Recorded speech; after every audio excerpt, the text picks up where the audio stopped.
തദ്ദേശ തെരഞ്ഞെടുപ്പിന്റെ പോരാട്ട ചിത്രം ഇന്നറിയാം. പത്രിക പിൻവലിക്കുവാനുള്ള അവസാന ദിനം ഇന്ന് വൈകിട്ട് 3 മണി വരെ സമയം.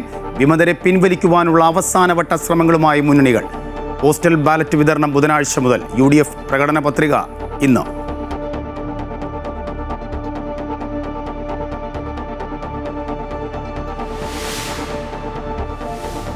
സംസ്ഥാനത്ത് കനത്ത മഴയ്ക്ക് സാധ്യത. തിരുവനന്തപുരം മുതൽ എറണാകുളം വരെ 7 ജില്ലകളിൽ യെല്ലോ അലർട്ട്.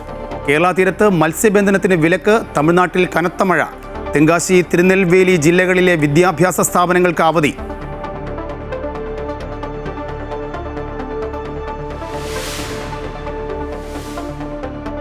ശബരിമല സ്വർണ്ണക്കൊള്ളയിൽ പത്മകുമാറിനെ ചോദ്യം ചെയ്യാൻ പ്രത്യേക അന്വേഷണ സംഘം. കൊല്ലം വിജിലൻസ് കോടതിയിൽ കസ്റ്റഡി അപേക്ഷ നൽകും. ഉണ്ണികൃഷ്ണൻ പോറ്റിയുമായുള്ള ഇടപാടുകൾ പരിശോധിക്കും. മുരാരി ബാബുവിന്റെ ജാമ്യ ഹർജിയിൽ ഇന്ന് വാദം തുടരും.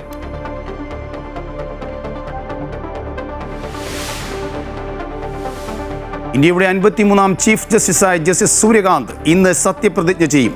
രാഷ്ട്രപതി ഭവനിൽ ചടങ്ങുകൾ രാവിലെ 10 മണിക്ക്. ചടങ്ങിൽ പ്രധാനമന്ത്രി പങ്കെടുത്തേക്കും.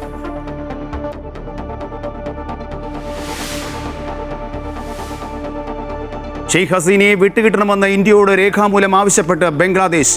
വിദേശകാര്യ മന്ത്രാലയത്തിന് കത്തയച്ചത് ബംഗ്ലാദേശ് കോടതി വധശിക്ഷയ്ക്ക് വിധിച്ചതിന് പിന്നാലെ.